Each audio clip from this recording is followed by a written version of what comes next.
शुरू करिए। वंदो सतगुरु चरण को, करो सो प्रेम प्रणाम। अशुभ हरन मंगल करन, धनी श्री देव चंद्र जी नाम। श्री प्राणीनाथ निज मूल पति, श्री मेराज सुना। तेज कुंवर श्यामायु, पल पल करूं प्रणाम। पिया जी को पल पल करूं प्रणाम। श्री प्राणनाथ प्यारे की जय। श्री सद्गुरु महाराज की जय। श्री राम रतन महाराज की जय। प्रणाम सुंदर साथ जी, प्रणाम जी। पेज नंबर 15, तीसरी लहर का सुंदर साथ जी चल रहा था, जिसमें महाराज जी कहते हैं, मेरी माता जी के जाने के बाद मुझे और कोई सहारा दिखाई नहीं दिया एक परमात्मा के अलावा, और मैं उस रास्ते पे चल पड़ा। मतलब परमात्मा को पाने के लिए, उस रास्ते के लिए मैंने अपना कदम आगे रखा। महाराज जी कहते हैं कि जब माँ थी, गरीबी तो तभी थी, अब तो बहुत बुरा हाल हो गया था कि खाने के लिए भी नहीं होता। तो और हम क्या, हमने पढ़ाई लिखाई सब छोड़ दी थी, और अब हम क्या बन गए थे? हम गवैये बन गए। गायें चराया करते थे, उससे ही जो मिल जाया करता था वो मुझसे भगवान प्रसाद समझ के खा लिया करते थे, या कोई पड़ोसी भी उन्हें दे दिया करता था। तो भगवत प्रसाद महाराज जी कहते हैं कि हम मान के उसे ले लिया करते थे और उसी में ही सब्र कर। आगे महाराज जी कहते हैं कि कभी जब गेहूं भी पकता था, खेतों में इतना कुछ होता था, कुछ सब्जियां भी होती होंगी, कुछ भी होता होगा, और कहते हैं कि हम एक गेहूं की बल्ली तक नहीं तोड़ा करते थे। क्यों? क्योंकि हम अपनी बात नहीं बिगाड़ना चाहते। हम अपने आत्मा में कोई ऐसी बात नहीं लेना चाहते थे कि मैंने प्रभु के खिलाफ ऐसी कोई बात की है, कि मेरी रहनी में कोई ऐसी समस्या है। तो मैंने कभी अपनी बात नहीं बिगाड़ी परमात्मा को लेके, मैंने उस परमात्मा का ही भरोसा किया। अंदर से अमरा जी कहते हैं कि जब कोई खेत कट जाया करता था और उसका गेहूं जब सब ले जाया करते थे, उसके बाद जो दाने बचते थे हम उसे बीन लिया, उसे कच्चे ही चाप लिया करते थे। क्यों? क्योंकि कौन बनाए कौन पकाए। और स्वाद की बात है तो स्वाद तो मुझे जायका तो हमें याद ही नहीं था कि माता के बाद कभी किसी ने या हमें खिलाया हो, या माता ने किसी टाइम में अंत समय में उनका बुरा हाल था तो वो भी बना पका नहीं सकती, तो चून को घोल के वो पी लिया करती थी। महाराज जी कहते हैं कि मेरा जीवन ऐसा हो गया था कि मुझे ऐसा लगता था कि वो परमात्मा भी, या मेरी किस्मत भी मेरा मजाक उड़ा रही है, मेरा मखौल बना रही है।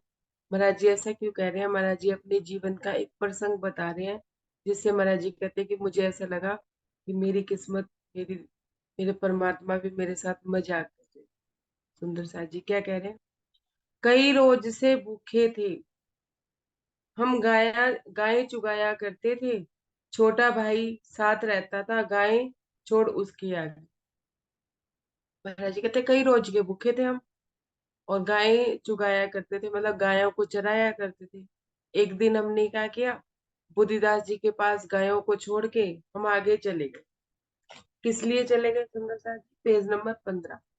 इंतजाम खाने का करके खाना लाता हूँ कह के, गांव चला गया मैं वापस चून कहीं से ला करके। महाराज जी कहते हैं कि बुद्धिदास जी को गायें सौंप के मैं खाने का इंतजाम करने के लिए आगे चला गया किसी गांव में। ये कह के बुद्धिदास जी को ये कहा उन्होंने कि मैं खाने का इंतजाम करके आता हूँ, और गांव चला गया। तो वहां पे जाके उन्होंने कहीं से भी चून का अरेंजमेंट, मतलब चून की व्यवस्था की, मतलब कि आटे की व्यवस्था की। कई दिनों में बनी रोटियां, चला उन्हें जंगल लेकर, गया बुलाने बुद्धिदास को, रोटी पेड़ तले धर कर। महाराज जी कहते हैं चून लिया मैंने, उसे पकाया, रोटियां पकाई। कई दिन बाद रोटियां मिली थी, तो मैं खुशी खुशी उसे लेके जंगल में गया जहाँ पे बुद्धिदास जी थे। और मैं वो रोटियां पेड़ पे रख के मैं बुद्धिदास जी को बुलाने के लिए चला गया।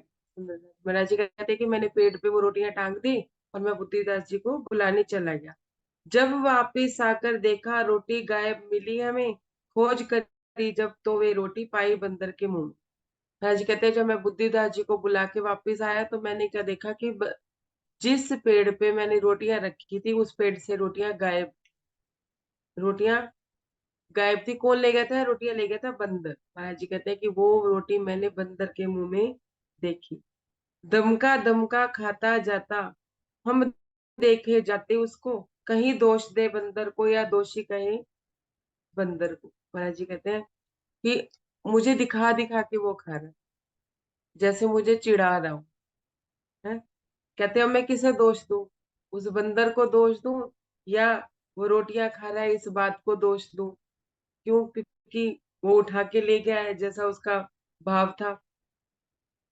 कहो जैसे जिद हो तुम्हें न मिलने, चाहे तू जो कर ले, तेज मारता हमसे कोई खावेगा क्या लेकर के। महाराज जी कहते हैं कि ऐसे वो जता रहा था बंदर, ऐसा दिखा रहा था कि मेरी जिद है कि मैं भी तुम्हें कुछ दूंगा नहीं, एक रोटी भी तुम्हें मैं वापस नहीं दूंगा। तेज मारता हमसे कोई खावेगा क्या लेकर। ऐसे दोस्त दिखा रहा था कि क्या मुझसे छीन के खाएगा, तो खा के दी। महाराज जी कहते हैं कि वो बंदर नहीं था जो मुझे ऐसे पेज मार रहा था, मेरी किस्मत थी कि वो मुझे ऐसे दिखा रही थी, अच्छा तू रोटियां खाएगा, जब तेरी किस्मत में रोटियां नहीं है। और मेरी किस्मत मुझे ऐसे कह रही थी, अच्छा खाएगा, खा के दिखा को कैसे खाएगा। सुंदर सा जी। कुछ मजाक भी करता था दुख, सॉरी, रह गए बंदर का मुंह ताकते, रोता रह गया भूखा पेट। कुछ मजाक भी करता था दुख, जैसे हम रिपू उसके ठेठ। महाराज जी कहते हैं कि रह गए हम, बंदर का मुंह ताकते रह गए है। और मतलब पेट जो था वो भूखा था, बुद्धिदास जी भी भूखे थे, मैं भी भूखा था, पेट भूखा ही रह गया। और ऐसा लगता था जैसे दुख भी हमसे मजाक कर रहा है कि हाँ भी तुम्हें रोटी नहीं मिलेगी, जैसे हो रेपू उसके ठेठ, जैसे कि हम उसके नौकर, कि हम रोटियां उसके लिए ही बना के लेके आए थे। बंदर उन्हें ऐसे धमका रहा था और बंदर बंदर उन्हें ऐसे रोटियां दिखा दिखा के खा रहा था। सुंदर सा मिलते रहे फूल ऐसे ही, हम धरते रहे संभाल, कभी न रोए हम पिछली पर, आगे का ही रहा।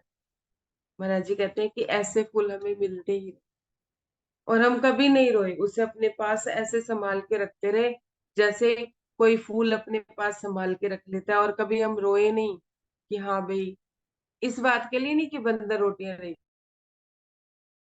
महाराज जी कहते हैं पीछे जो बीत जाता था उसके लिए हम कभी रोते नहीं थे, आगे की ही सोचते थे, कि हमने पिछली किसी बात को अपने मन में लिया ही नहीं था, वही की वही बात हमने छोड़ दी थी। अपने चाहे होत क्या, रब चाहे सब होत, वो चाहे तो रात को कर दे जो उदोत। महाराज जी कहते हैं हमारे करने से होता क्या है? हमारे करने से तो कुछ होता ही नहीं है, लेकिन जो परमात्मा चाहता है वही होता है। वो चाहे तो रात को भी दिन कर सकते और दिन को रात भी कर सकते। सुंदर साथ जी, महाराज जी इसमें ये बताना चाहते हैं कि मैंने वो रोटियां बनाई, लेकिन मेरी किस्मत में वो रोटियां नहीं थी, तो परमात्मा भी मुझे एक तरह से मेरी परीक्षा लेने के लिए मुझे उस रोटियों से उन्होंने वंचित रखा, कि वो मुझे ऐसा लग रहा था कि जैसे मेरी कोई परीक्षा ही चल रही है। तो महाराज जी कहते हैं कि मैंने उस परमात्मा का फिर भी शुक्रिया अदा किया कि ठीक है, अगर मेरे नसीब में नहीं है तो मुझे कोई परवाह भी नहीं है, कोई बात नहीं, जैसी तेरी रजा, क्योंकि तू चाहता है कि मैं नहीं खाऊं, तो मैं नहीं मिली तो उन्होंने मन में बंदर के प्रति भी रोष नहीं ली। लेकिन सुंदर साथ जी कई बार ऐसा होता है कि हम धन कमाते हैं और उस धन का उपयोग कोई और करता है, हम चाह के भी अपने कमाए हुए धन का उपयोग नहीं कर पाते। तो महाराज जी कहते हैं ये भी उन्हीं का, ये भी परमात्मा की रजा होती है, ये नहीं कि हाँ भाई ये हमने कमाया है या कुछ ही है, हमारी किस्मत में वो खेल लिखा है। जैसे महाराज जी कहते हैं कि मेरे नसीब में ये खेल लिखा था, ऐसे ही परमात्मा परीक्षा लेने के लिए भी ऐसा करता है। राज्य परीक्षा भी लेते हैं सुंदर साथ जी। जितने थे जजमान हमारे बटे नहीं थे आपस में, ताऊ जी सबके जाते फंसे हुए थे लालच में। महाराज जी कहते हैं कि तीन मेरे पिताजी के जो ताऊ जी और चाचू जी का काम एक ही था, और जजमान बटे नहीं हुए थे कि हाँ भाई छोटे भाई यहाँ पे जाएंगे, बड़े भाई वहां यहाँ पे जाएंगे। तो महाराज जी कहते हैं कि अब जब पिताजी का धामगमन हो गया तो उसके बाद मेरे ताऊ जी ही सब जगह जाया करते थे। जहाँ कोई जजमानी के लिए बुलाता तो ताऊ जी ही जाते थे। क्यों? क्योंकि वो लालच में फंसे हुए थे। उनको ये लगता था कि जहां मैं जाऊंगा उसका जजमानी का जो पैसा आएगा, जो दक्षिणा आएगी, वो मेरे पास आएगी। खुद डकारते दान दक्षिणा, हमें कुछ नहीं देते थे। आमदनी की जगह नाम तक अपना भी नहीं लेते थे। कहते हैं कि पहले तो आमदनी तीनों भाइयों में बट जाया करती थी। कोई जिसको जहां जाने का मौका मिलता था वहां चला जाता था। और अब आमदनी भी बढ़ती नहीं थी, ताऊ जी उसमें से कुछ देते भी नहीं थे। जो भी आता था वो अकेले ही अपने पास रख लेते थे। और हमारे हमें तो कहीं जाने का भी नाम नहीं लेते थे। और उसके उसके अलावा उस आमदनी से में कुछ देते भी नहीं। कभी कभी जजमान हमारे हमें बुलाते भी रहते, पर रोड़ा बनकर वे बीच में हमारे आ जाते। कहते हैं कि कई कई जजमान जो हमें बुलाने आते, हमारे पास ही स्पेशल आते, तो भी हमारे जो ताऊ जी थे वो रोड़ा बन के बीच में खड़े हो जाते और वो कहते कि नहीं, यहाँ हम जाएं। तो वो वहीं पे वही जाया करते थे। एक दफा आया एक न्योता, खबर नाई लेकर आया। दिन छिपने ही वाला था तब ताऊ ने बुलवा। राज कहते हैं कि एक गांव से एक न्योता है जजमानी के लिए। खबर कौन लाया था? नाई लेके आया था कि आपको वहां पे जाके जजमानी करनी है, क्योंकि पहले गांव के लोग एक दूसरे के थ्रू न्योता पहुंचा दिया करते थे। और कहते हैं कि दिन छिपने वाला था। मेरे ताऊजी ने मुझे अपने पास बुलाया, बड़े प्यार से बोले मुझसे, तुम लल्लन खेड़ी जाओ, हम बूढ़े हैं जा न पाएंगे, तुम बच्चे हो भगते जाओ। ताऊ जी कहते हैं, ताऊ जी ने बड़े प्यार से महाराज जी को बुलाया और अपने पास बिठाया और उनसे बोला कि तुम लल्लन खेड़ी जाओ। क्यों? क्योंकि सुबह वहां जजमानी करनी है और हम तो बूढ़े हैं, कैसे जाएंगे रात के समय। तो कहते हैं कि तुम तो बच्चे हो, भगते हुए चले जाओगे। ऐसा कह के महाराज जी को उन्होंने लल्लनखेड़ी जाने के लिए बोला। Page number 16। अभी बुलाया है पुरोहित को, जजमानों का है संदेश। 4 कोस ही तो है सारा, संग ले जाना अपना केस। महाराज जी कहते हैं बड़े प्यार से मुझे अपने पास बिठाया, समझाया कि पुरोहिती का काम करने जाना है, जजमानों ने संदेश भेजा है। और ज्यादा कोई दूर भी नहीं है, 4 कोस की दूर। और संग, जब महाराज जी कहते हैं कि मैं उठ के जाने लगा, तो उन्होंने मुझे मेरे मेरे को रोक के मेरे कंधे पे हाथ रख के बोला कि रात का समय होगा, ठंड लगेगी, तो तुम अपने आप अपने साथ खेस ले जाना, कोई चादर या कंबल ले जाना, जिससे कि तुम्हें रात के समय परेशानी ना हो। वहां सवेरे कुछ होना है, सुबह पहुंच ही पाओगे, सुबह पहुंच नहीं पाओगे, इसलिए अभी बुलवाया है, अब से पहुंच भी जाओगे। क्या कहते ताऊ जी कि सवेरे तो वहां पे प्रोग्राम ही है, कार्यक्रम ही सुबह का है, तो तुम सुबह सुबह निकलोगे तो पहुंच नहीं पाओगे समय पे। और अभी जाओगे, अभी निकलोगे तो सुबह तक, रात को ही आराम से पहुंच जाओगे, तो सुबह अपना अ, कार्यक्रम भी पूर्ण कर पाओगे। ताऊ जी ने जिस वक्त दिया हमें संदेश, उसी समय हम चल दिए, रखकर अपने कंधे 31। क्या कहते हैं महाराज जी कि मेरे पिताजी के बाद मेरे ताऊ जी ने पहली बार मुझे प्यार से पुकारा, इतने प्यार से, इतने लाड से मुझे उन्होंने बुलाया था, अपने पास बिठाया था। मेरा बाल मन समझ ही नहीं पाया कि मेरे ताऊ जी की उसके पीछे मंशा क्या थी। महाराज जी कहते हैं कि मैंने माया का एक रूप और देखा,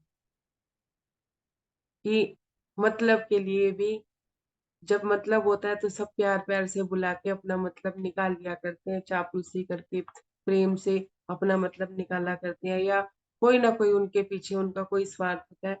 तो महाराज जी कहते हैं कि वो उन्होंने मुझे इतना लाड प्यार दिया, इतने प्यार से मुझे बिठाया, मुझसे बात की, मैं समझ ही नहीं पाया कि उनके पीछे की मंशा क्या थी। कि वो मुझसे क्या चाहते थे। लेकिन जब उन्होंने मुझे ऐसा बोला, तो मैंने भी उन्हें पिता समान समझ के, पिता की आज्ञा समझ के, मैंने अपने कंधे पे खींच लिया और हमने एक पल के लिए भी नहीं सोचा कि रात का समय है, और हमने अ, कंधे पे खींच लेके अपना उसी समय घर से निकल गए। सुंदर सा जी, माया का एक रूप महाराज जी बता रहे हैं। अस्त हुई सूरज की किरणें चले निकल कर जब घर से, लगा कांपने दिल जंगल में, रात हुई जिस दम डर से। क्या बता रहे हैं कि जब मैं घर से निकला तो सूरज की किरणें जी थी वो अस्त हो चुकी, शाम का समय था, जंगल का रास्ता था। जैसे ही उन्होंने जंगल में एंटर किया महाराज जी ने, महाराज जी कहते हैं कि मेरा दिल कांपने लगा, डर लगने लगा। साए साए जंगल करता था, जानवरों का भय पूरा, हिल जाए करते उनके भी दिल में हो जो होते है शुरा। महाराज जी कहते हैं रात का समय था, साए का, साए साए करके, शोर करके भी हवा चल रही थी, इतनी तेज हवा चल रही थी कि हवा का शोर आ रहा था। और जानवरों, बीच बीच में से कोई जानवरों की आवाज भी सुनाई दे जाती थी, तो जानवरों का भय भी महाराज जी कहते हैं पूरा था। कोई अगर कोई शूरवीर भी होता ना उस समय कि उस जंगल में जाता, तो महाराज जी कहते हैं वो भी डर जाता था, हम डर जाता। हम तो एक नन्हे से बालक ले जाते थे उन दिनों भेड़िए, गांवों से हो गांवों से ही बच्चों को, फिक्र चढ़ी रहती गांवों में अच्छे अच्छों को। महाराज जी कहते हैं पहले तो मुझे याद नहीं रहा, मेरे ध्यान में आया नहीं कि जंगल का रास्ता है, और दिन के समय भी जब जंगल से भेड़िए आकर गांव के बच्चों को उठा लिया करते हैं, और गांव के लोगों को फिक्र चढ़ जाती है कि हाँ भाई कहीं हमारे बच्चों को कुछ हो ना जाए, तो अच्छे अच्छे माँ बाप को भी, मतलब शूरवीर माँ बाप को भी जो डरते नहीं है, उनको भी डर लगने लगता था कि हमारे बच्चों के लिए वो फिक्र करने लगते थे। महाराज जी कहते हैं मुझे उस जंगल पे मेरे ताऊ जी ने भेज दिया। मुझे उस समय तो ध्यान नहीं था, जब मैं जंगल में मैंने एंट्री की तब मुझे याद आया कि अब तो ताऊ जी ने हमारे साथ खेल खेल। ताऊ जी को क्या लग रहा है कि हाँ जंगल जाएगा, कोई भेड़िया उठा के ले जाएगा, इस बहाने उसका काम भी तमाम हो जाएगा और किसी को पता भी नहीं चलेगा। हम तो फिर भी बालक ही थे, क्या करते यदि कुछ आ जाए, ताऊ जी ने भेजा ही था ताकि जानवर ही खा जाए। कहते हैं कि मैं तो एक छोटा सा नन्हा सा बालक था, अगर कोई जानवर आ भी जाता था तो मैं क्या कर सकता था, मुझसे क्या हो सकता था। और ताऊ जी ने तो भेजा ही इसीलिए, इसलिए भेजा था कि मैं जाऊं जंगल में और कोई जानवर मुझे खा जाए। इल्लत कभी माँ बाप की तो बेटे से ही काटो, छोटी की देखे जाएगी बस घर आपस में बांटो। क्या कह रहे हैं कि माँ बाप की जो जायदाद है उसको बस ऐसे ही पहले बड़े बेटे को काटो, किसी तरह से बड़ा बेटा जब रास्ते से हटेगा छोटी की भी देखी जाएगी। छोटा क्या अभी समझदार है, उसको क्या पता है कि घर बार हम आपस में बांट लेंगे। सुंदर साची धन संपत्ति का इतना लालच था उनके ताऊ जी को कि वो महाराज जी की जान और मान किसी चीज की वो परवाह नहीं करे। चढ़ बैठे चढ़ बैठो अब एक पेड़ पर, उचित यही मन में माना, बाढ़ में जाए जजमानी पर होती का आना जाए। महाराज जी कहते हैं जब मेरे हृदय में ये बात आई कि ताऊ जी ने तो मुझे मारने के लिए ही जंगल में भेजा है, तो मेरे मन ने ये सोचा कि उचित है, क्या उचित है कि अब मुझे एक पेड़ पे चढ़ के बैठ जाना चाहिए, मुझे पहले अपनी जान बचानी चाहिए। जजमानी पुरोहिती बाद में देखी जाएगी, उसका तो आना जाना खाना कमाना तो लगा ही रहेगा, पहले अपनी जान की परवाह करनी चाहिए। तो महाराज जी कहते हैं कि मैं पेड़ पे चढ़ के बैठ, वृक्ष देखकर एक बड़ा सा, मैं सीधा उस पे चला, आता हुआ उधर से एक मानव मेरी ओर। महाराज जी कहते हैं जब मैं पेड़ पे बैठ गया और मैं यही सोचता रहा कि रात कैसे कटेगी, तो एक व्यक्ति को महाराज जी ने उस पेड़ के नीचे से उधर से दूसरी तरफ से आता हुआ देखा। किधर से? जिधर से महाराज जी जा रहे थे, जुड़ोदा पांडा से वो व्यक्ति आ रहा था। महाराज जी ने दूर से ही उसको देखा, मुझे देखकर बोला बालक किधर जा रहे हो बेवक्त। मैं बोला चढ़ बैठू जिससे खोज कर रहा था एक तरह का। महाराज जी कहते हैं कि मैं छोटे से पेड़ पे बैठा था, तो उस व्यक्ति ने मुझे देख के बोला कि बालक तुम कहाँ जा रहे हो। तो उन्होंने कहा कि मैं एक दरख्त और ढूंढ रहा था कि जिसके ऊपर मैं थोड़ी ऊंची जगह पे बैठ जाऊं। तो वो कहने लगे कि तुम इस समय इस जंगल में कर क्या रहे हो, इन पेड़ों पे तुम्हारा क्या काम है जो तुम इस समय आए हो। तो वो क्या बोलते हैं कि वैसे तो ललन खेड़ी जाने को घर से आया हूँ, पर सुनसान अंधेरा होने से मैं घबराया हूँ। महाराज जी अपनी व्यथा बताते हैं, जब उन्होंने उस व्यक्ति ने बोला कि आप यहाँ पे क्या कर रहे हैं इस समय, आपका जंगल में क्या काम है और जंगल में आप क्यों आए हैं। तो महाराज जी बोलते हैं कि मैंने उनको बोला कि मैंने लल्लन खेड़ी जाना था, लेकिन रास्ते में ही संध्या हो गई और मुझे भेड़ियों से डर लगा, इसलिए मैं पेड़ पे चढ़ के बैठ गई और मैं इसी वजह से घबराया हुआ भी हूँ, मुझे डर भी लग रहा है, लेकिन मैं कुछ नहीं कर पा रहा हूँ। यही बात है तो आओ, तुम्हें वहां पहुंचा देंगे, इस खटके से क्यों डरते हो, यह हम ही मिटा देंगे। वो व्यक्ति क्या कहता है महाराज जी को कि अच्छा यही बात है, तुम्हें लल्लन खेड़ी चलना है, चलो मैं तुम्हें पहुंचा देता हूँ, मैं भी वहीं जा रहा हूँ। इस बात से क्यों डरते हो, इसमें डरने की क्या बात है? चलो हम ही तुम्हारे साथ चलते हैं। सुंदर साथ जी ये भी हुक्म का स्वरूप बन के आए थे महाराज जी के जीवन में, और महाराज जी को उनकी मंजिल तक पहुंचाने जैसे धनी देवचंद्र जी को मिले थे कच्छ देश, कच्छ देश में पहुंचाने के लिए। Page number 17। मिला सहारा जिस दम उसका, हो गए हम पीछे पीछे, बड़ा ही तेजी मिला हमको, जट जट लालन खेड़ी दिखे। महाराज जी कहते हैं जिस दम हमें उसका सहारा मिला, जिस दम उसने मुझे ये बात कह दी, तो मैं भी उनके पीछे पीछे हो लिया। और मुझे बड़े हतेशी मतलब बड़े मन में बड़ा संतोष मिला, मतलब मन में ऐसा लग रहा था कि बड़े हितैषी हैं, वो मेरा हित ही चाहते हैं और मुझे ललन खेड़ी पहुंचवा देंगे। और महाराज जी कहते हैं थोड़ी देर हमारे चलने के बाद हमें दूर से ही ललन खेड़ी दिखाई देनी शुरू हो गई। हम लालन खेड़ी जा ना जाने किस प्रकार कैसे आए, देर लगी थोड़ी सी ही हम अपने जजमानों को पाए। महाराज जी कहते हैं दूर से ही गांव दिखने लगा और उनको भी वहीं जाना था, शायद उसी आग के आसपास जाना था जहाँ पे महाराज जी को जजमानी के लिए जाना, जजमानों के यहाँ जाना था पुरोहिती का काम करने। तो महाराज जी कहते हैं कि थोड़ी देर बाद ही मुझे अपने जजमान भी दिखे वहां पे खड़े हुए, जो मेरा ही इंतजार कर रहे थे, मुझे लेने ही आए थे।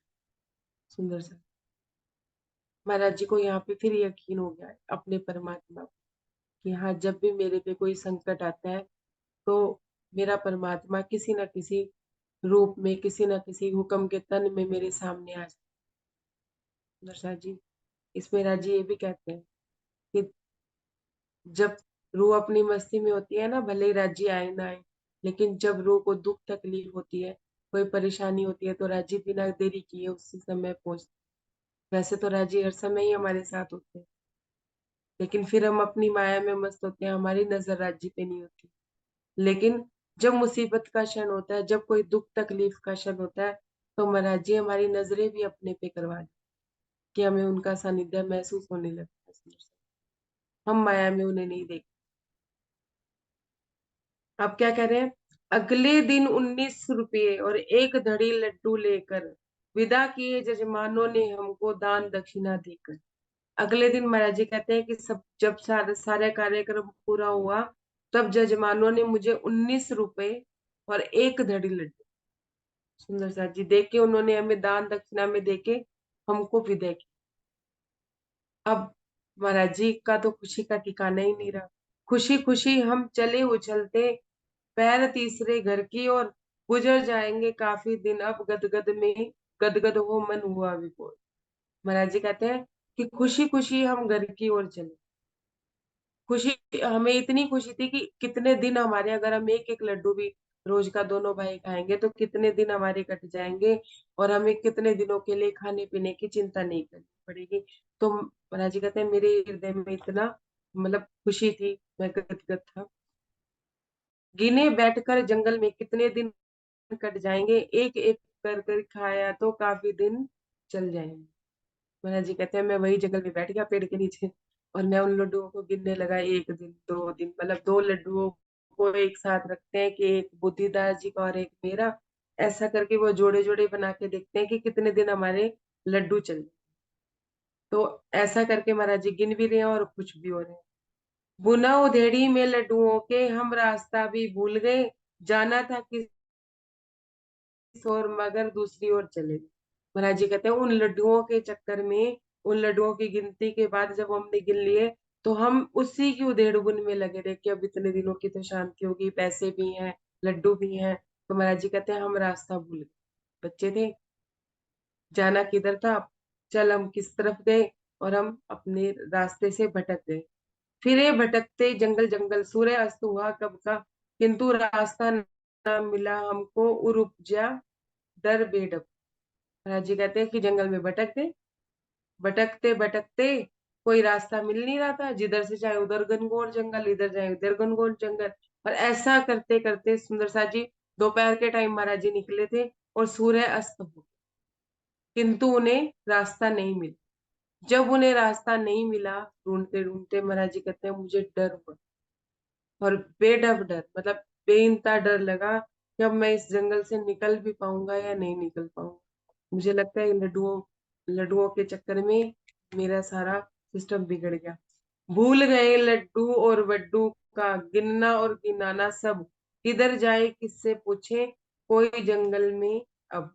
महाराज जी कहते हैं लड्डुओं की खुशी में वो लड्डू फिर वही गिने जा रहे थे कि एक एक भी खाएं या दो दो भी खाएं, उसी डेढ़ दिन में लगे हुए थे। महाराज जी कहते हैं कि मैं गिनना गिनाना सब भूल गया, मुझे कुछ याद ही नहीं रहा। अब मैं ये सोचने लगा मैं किधर जाऊं, किससे पूछूं, इस जंगल में कौन है जो मुझे आज बचाएगा। कल की तरह आज फिर फंस गए, क्या बीतेगी हे भगवान, कुछ ही दूर गए होंगे कि दिखा हमें एक इंसान। महाराज जी कहते हैं कि सोचने लगे कि कल की तरह हम फंस गए, जैसे कल फंस गए थे आज फिर हम फंस गए। कल तो ताऊ जी की वजह से फंस गए थे, आज हम इन लड्डुओं के चक्कर में फंसे। सुंदर साथ जी फिर महाराज जी इधर उधर देखने लगे तो उन्हें एक इंसान फिर दिखा। यहाँ पे महाराज जी हमें ये बता रहे हैं कि मन तो पहले भी उनका था, कभी मन में कोई विषय विकार आया ही नहीं, कभी किसी की चीज को लेने का भी भाव नहीं आया।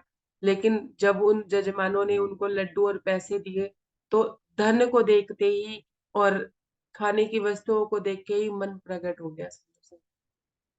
पहली बार महाराज जी ने अपने मन को प्रकट होते हुए देखा। मन तो पहले भी था, ऐसा नहीं था नहीं। महाराज जी जब कह रहे थे कि मेरे मन में भय था, मेरे मन में डर लग रहा था मुझे उस जंगल में जाते हुए, या मैंने कभी अपने आत्मिक उत्थान के लिए उत्थान में कोई कमी नहीं आने दी, मैंने कभी अपनी बात बिगाड़ी नहीं, मैंने कभी किसी गेहूं की बल्ली तोड़ी नहीं, अपने मन में कभी हीन भावना ली नहीं। क्यों नहीं ली? कि मेरे पास कुछ भी नहीं था, तब भी मैं हीन भावना नहीं लेता। क्यों? क्योंकि मेरा परमात्मा मुझे देख रहा है, इस चीज का मुझे विश्वास। लेकिन महाराज जी को पहली बार अपना मन प्रकट होते हुए दिखा। सुंदर साथ जी ये हम उस बिल्ली की तरह है कि 1.5 घंटा तो एक कहानी मैंने पढ़ी थी व्हाट्सएप पे ही, किसी ग्रुप में आई थी कि एक बिल्ली 1.5 घंटा तक एक दिया ले उनके सिर पे रख के वो महात्मा जी उनकी अ, अपनी कथा किया करते थे। वो 1.5 घंटा बिल्ली दिया अपने सर पे जगा के रखती थी। जैसे एक बार किसी ने शरारत करने के लिए उस बिल्ली के आगे नकली चूहा छोड़ दिया, और उसी समय ही बिल्ली डावाडोल हो गई और उस चूहे के पीछे भाग गई, और दिया वो कहीं का कहीं चला। सुंदर साथ जी ये महाराज जी की परिस्थिति नहीं, ये हमारी परिस्थिति है कि हम अच्छे भले राज्य में लगे होते हैं, अच्छे भले हमारा ध्यान राज्य की तरफ होता है, लेकिन जब कोई हमारी भोग की वस्तु या कोई भी चीज हमारे सामने ऐसी आ जाती है, तो हमारा मन भी डावाडोल। वो कुछ भी हो सकता है सुंदर सा जी, वो खाने की वस्तु भी हो सकती है, किसी के लिए कपड़े लत्ते भी हो सकते हैं, किसी के लिए गहने भी हो सकते हैं, किसी के लिए अच्छी नौकरी अच्छा घर कुछ भी हो सकता है। तो महाराज जी क्या कहते हैं, मैंने पहली बार अपने हृदय में जब मैंने बाद में मनन किया, तो मैंने अपने मन को देखा, जो मन प्रकट हुआ लड्डुओं को देख के।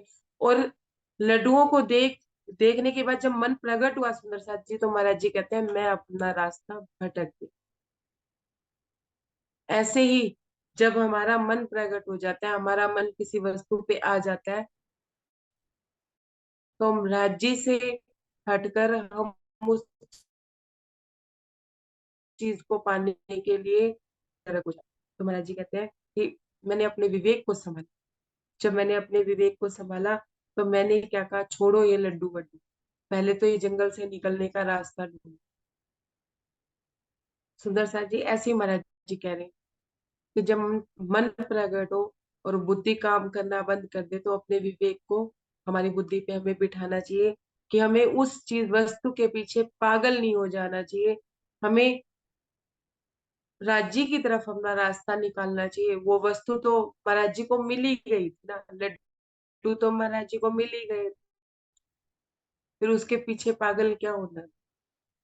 और नहीं मिलने होते तो कोई भी नहीं मिले होते तो कोई, जैसे महाराज जी ने अपनी पिछली घटना का उन्होंने वर्णन किया कि मैंने रोटियां बनाई कहीं से चून लाके, और कई दिन बाद हमने रोटियां खानी थी, लेकिन वो बंदर उठा के ली। लेकिन जो किस्मत का होता है ना, सुंदर साथ जी, महाराज जी यहाँ ये समझाना चाहते हैं कि जो किस्मत का होता है वो आता ही है। अपने मन को समझा के अपने रास्ते से नहीं भटकना चाहिए। महाराज जी हमें ये बात समझाना चाहते हैं। फिर महाराज जी क्या कह रहे हैं कि मुझे दूर से एक इंसान आता हुआ दिखा। भले ही मेरा मन प्रकट हो गया, भले ही मेरे मन में लड्डुओं का और धन का लालच हो गया। अभी क्या कहा था महाराज जी ने पीछे, दुख देवे दिग्बानगी, दुख देवे दिग्बानगी स्यापन देवे उड़ाई, ताथे दुख कोई न लेवे ही, सब सुखन स्यापन चाहे। अब महाराज जी ने पहले ही चौपाई बोली थी कि दुख में क्या होता है, राज्य के प्रति दीवानगी होती है, और जैसे सुख खाता है तो सियानापन आ जाए। अब महाराज जी अपनी इस बात को महाराज जी कहते हैं कि मैंने प्रैक्टिकल होते हुए देखा कि जब मेरे पास कुछ नहीं था तब तो मेरे को दीवानगी थी कि हाँ भाई सब तेरी रजा से हो रहा है, सब जो हो रहा है मेरी परीक्षा के लिए हो रहा है। जैसे ही मेरे पास धन और लड्डू आए तो मेरे में सियानापन भी आ गया, मुझे गिनने का लोभ लालच भी आ गया कि हम, और बार बार हम धन को भी गिन रहे हैं। तो ये सियानापन आ जाता है सुंदर साथ जी, जब जब पैसा पास में नहीं होता है या सुख सुविधाएं साथ में नहीं होती तो एक दीवानगी होती है।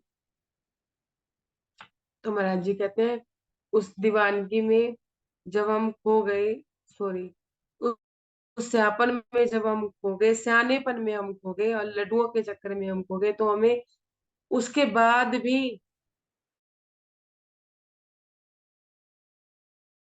परमात्मा ने हमारा साथ नहीं छोड़ा, साथ कोई था नहीं तो वो परमात्मा ही मानते थे। और जब हम भी वाणी होते हुए भी, सब कुछ होते हुए भी, जब हम राज्य को नहीं पहचानते तो हम भी तो परमात्मा ही मानते हैं, परमात्मा मान के अपने दुखड़े सुखड़े उनको सुनाते हैं। राज्य को पहले हम परमात्मा ही तो मानते हैं, बाद में ही हमें पता चला कि हम, वो हमारी खामंद है। तो अगर हमें राज्य के बारे में नहीं भी पता तो भी राज्य हमारी रक्षा करते हैं, बाल्य से बुढ़ापन तक मेरे सिर पर खड़े सुभान, कि बचपन से लेकर वो हमारे साथ ही रहते हैं, वो हमारी रक्षा ही करते हैं, वो हमारे खेल को सवार संवारते ही है, बनाया ही उनका, पल पल वो हमारे अपने होने का एहसास हमें कराते ही हैं। सुंदर सा।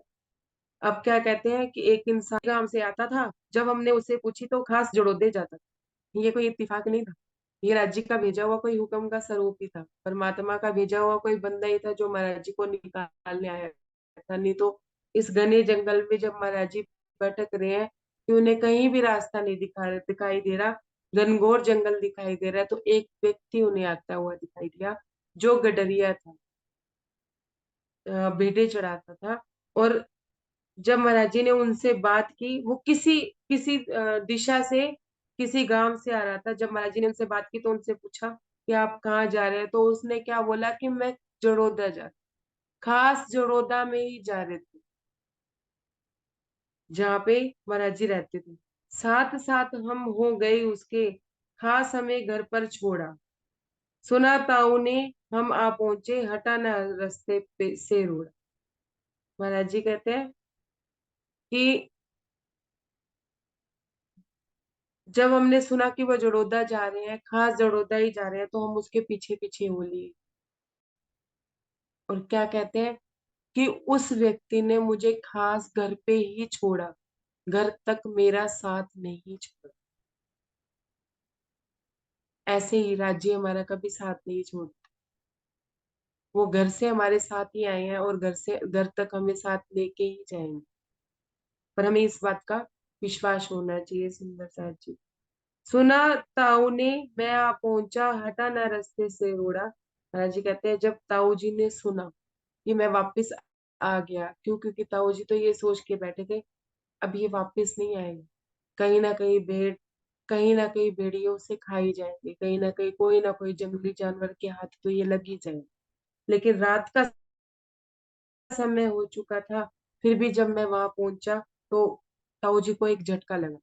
ये एहसास हुआ कि अरे ये कैसे आ गया, ये तो रास्ते से रोड़ा हटा ही नहीं, जिस रोड़े को हटाने के लिए मैंने इसको वहां भेजा था। पश्चाताप हुआ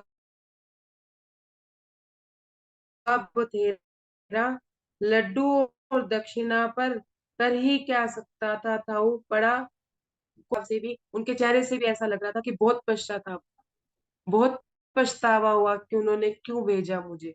और जब उन्होंने देखा ना कि मुझे एक दड़ी लड्डू और दक्षिणा मिली है, तब तो उनको और भी ज्यादा हो कि हाँ भी, एक तो ये जिंदा वापिस आ गया, दूसरा उसको एक दड़ी लड्डू और इतने सारे पैसे भी दक्षिणा में मिले। तो महाराज जी कहते हैं इतनी हवाइयां उनके चेहरे पे से उड़ी हुई थी कि साफ पता चल रहा था कि ताऊ जी पछता रहे हैं मुझे वहां भेजकर, कि उन्हें पछतावा हो रहा है कि ये मेरे पास आना था सारा। प्रसाद जी यहाँ महाराज जी दिखा रहे हैं कि माया के कितने कितने रूप है। यही ताऊ जी थे जब जाते वक्त उनको इतने प्रेम से उनको लेके जाने के लिए बोला, और जाते जाते चिंता भी जताई क्या कि जाते जाते खेस ले जाना, वहां ठंड लगेगी। और वही ताऊ जी हैं जब मैं जिंदा लौट आया, मारने के लिए उन्होंने मुझे भेजा था, मरने के लिए उन्होंने मेरे को भेजा था। और जब मैं वापस लौट आया तो उनको पछतावा भी हो रहा है, जलन भी हो रही है, ईर्ष्या भी हो रही है, द्वेष में भी है, और गुस्से के मारे लाल भी हो रही है। ये सुंदर सा जी महाराज जी कहते हैं कि मैंने माया के कई कई रूप ही अपने ताऊ जी में देख दिया, सहारा एक ने हमको पूरा आन, उतर नहीं सकता कभी बुआ का एहसान। महाराज जी कहते हैं कि इस जैत में, इस माया के खेल में मुझे एक सहारा मिला, किसका? मेरी बुआ का। मेरी बुआ ने आके मुझे सहारा दिया इस माया के खेल में, और मैं उनका कभी भी एहसान भूल ही नहीं सकती। महाराज जी कहते हैं मेरी माँ की जगह पे मेरी बुआ मेरे जीवन में आई, जिसने मेरा ये माया का खेल संभाला। वो मेरे परमात्मा ने मेरे लिए हुक्म का तन देके उनके पीछे से चाबी घुमाई, और उनके हृदय में हमारे लिए प्रेम उमड़ा। और कैसे बुआ जी उनके जीवन में आई, और कैसे महाराज जी को आगे की राह मिली, सुंदर साथ जी ये हम सुनेंगे।